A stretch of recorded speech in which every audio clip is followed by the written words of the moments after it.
Hey guys, PC Outcast here, back with another episode of the Winter Sun deity series. This time we've got BAAN DAR, who is one of the minor deities. He's mostly worshipped by the Khajiit and the Wood Elves, actually. And yes, so first of all, he's got the absolutely gorgeous Wandering Mage outfit on, which has HDT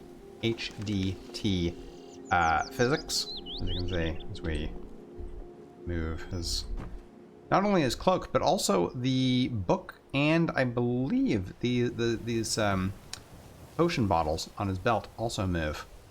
Yes, and he's also sporting a nice Beards of Power beard. Although I couldn't quite get his face as dark as I wanted it, like it is in the thumbnail. But anyway, there you go. There's my version of BAAN DAR. Now, with this guy, I decided to go lean heavily into the Imperious Khajiit, which has speed is one of the things. Where is it? So feline agility. There you go. Khajiit move 15% faster at all times. They sprint 40% faster at the cost of more stamina. I got the Thief Stone, which is, I think this is Mundus. You can check my mod list. Your stamina is increased. You move 10% faster. You take less fall damage. And then I also got Fortify Speed from Summer Mist on my boots. It's only 5% because I didn't do any, I don't know if that's the maximum. But anyway, I didn't do any points or anything into enchanting. I just bought an expensive Grand Soul gem filled with a Grand Soul and enchanted that enchantment onto my boots. That's the only enchantment I did. Everything else is provided by, I don't know why it says ring, two things of Ring of Peerless, but we actually have a ring and a necklace of Peerless Sneaking, giving us 40% extra sneak. And we're just before this, the combat section starts, I took a potion of Fortify Sneak for another 59%. So we're super sneaky. I mean, they basically can't detect us at all.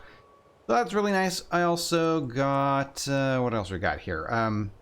Yes, pickpocketing is easier as thanks to being a follower of BAAN DAR. We got the prowl ability that you will see at the beginning of the combat section, where you can do a power leap with your weapons sheathed. Super nice for getting into tight places.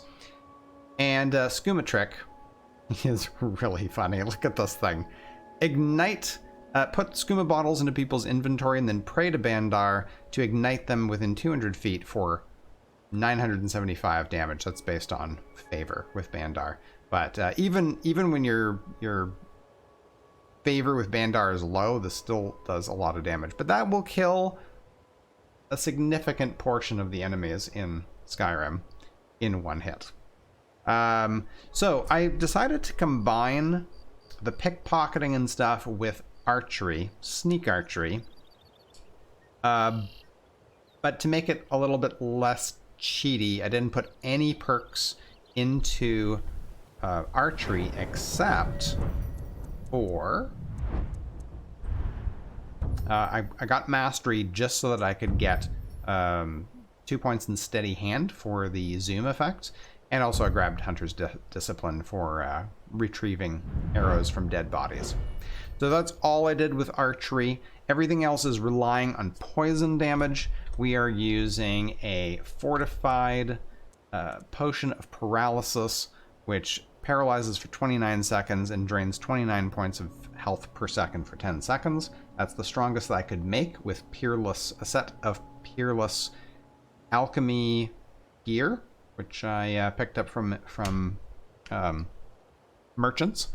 And also got this Fortify Sneak, which gives us the, as I mentioned earlier, the 29 or 59% harder to detect. Also makes lockpicking easier and restores some stamina. Not that we really need that. We also need to pick up as much Skooma as possible, not just for BAAN DAR's personal use, but for fun in games. And what else have we got? We also have a mortar and pestle from Portable Alchemy so that you can make stuff on the go. You could also use the Alchemy Advanced Alchemy Workstation feature of Ordinator, which I decided not to do, but that would make your poisons and potions more powerful as well.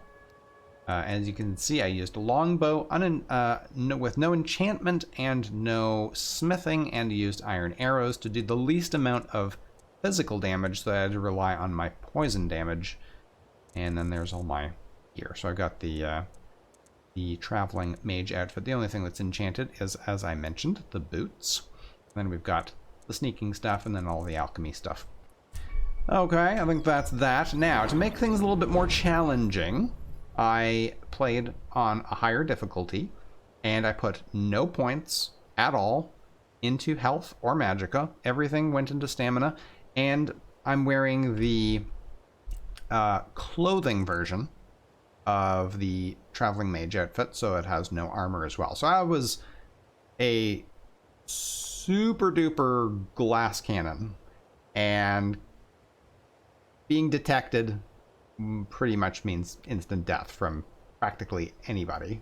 I might be able to survive one or two hits from like a bog basic bandit, but anybody higher than that is gonna kill me. So I wanted to make it a little bit more of a challenge that way.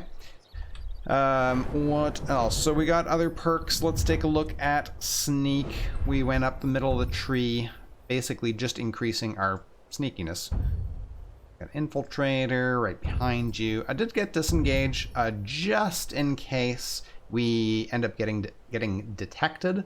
We have a one-time get out of jail free card where we can make all enemies within 100 feet that are attacking or searching for you just stop and go back to their regular routine. You can also, if you can get away and stand still while sneaking for 8 seconds, they will stop searching for you. Smoke screen, kind of same thing, just in case. You can create a 35-foot cloud for 180 seconds that blinds those in the cloud, preventing them from seeing sneaking targets. And if you so desire, you could use that to do sneak attacks, but I did not. Also have the behind enemy line so that sneaking is more effective with each enemy within 100 feet who is not detecting you. And I did also have Shadow Warrior, which I used once or twice to just kind of get away from some people who detected me earlier on before my sneak got really, really high. Lockpicking I used but didn't perk. And pickpocketing, we did all of the Brotherhood cocktail type stuff. Picked up on the run so that when we do pickpocket somebody or sneaking, it becomes more effective for a short time. You can also pickpocket equipped weapons. Got the stalk the prey thing for basically just making pickpocketing easier. And over on this side, we got the Death's Emperor thing, which is situational, right? The most important thing, this increases your attacks, but more importantly, further up, you get mutiny so that at will, not a once a day power, at will, when somebody has the Death's Emperor in their possession, you can activate mutiny and they will randomly attack people for 30 seconds. Now, I decided to use this instead of frenzy poisons, even though I ended up downloading a mod to increase the effectiveness of, or the magnitude of frenzy poisons. I didn't end up using Apothecary, which does actually add duration to frenzy poisons as well. But I decided to use this instead because it's kind of cool to sneak up, put it in somebody's pocket, and then turn them against their buddies. I didn't use that in the combat section, but you can use that in your playthrough. And for alchemy, we basically did everything to increase the effectiveness of stimulants, increase the strength of our potions, and most importantly, our poisons, so that we can use that on all of that sort of stuff. We can also get pure mixture and amplify lethality, which actually I forgot, and I should have used in the combat section. But as you will see in a few moments, that was not really necessary. Okay, so that is it, I think. Let's take a look at anything else. But I already mentioned the Thief Stone and things. And all the enchantments. I think that's it. Yeah, I used Predator Vision for Night Eye. And I also have Quick Light. Also, I always have that just in case. And yeah, there you go. Let's take a look at the combat section. And don't forget to hit the like button and check out the rest of the builds in this series. Thank you very much, guys. See you next time.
gonna start keeping a knife in my boot.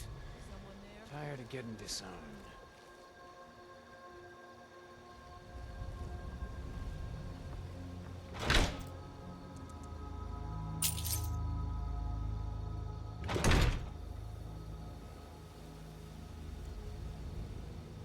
Should have known she was mine. She said she'd wait for me.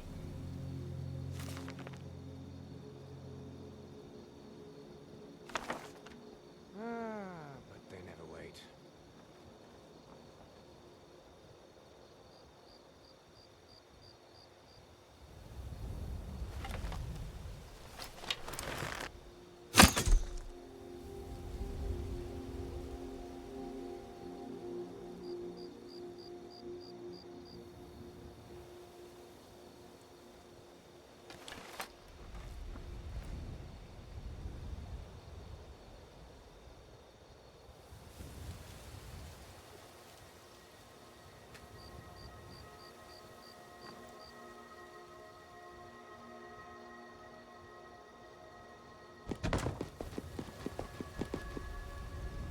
Huh?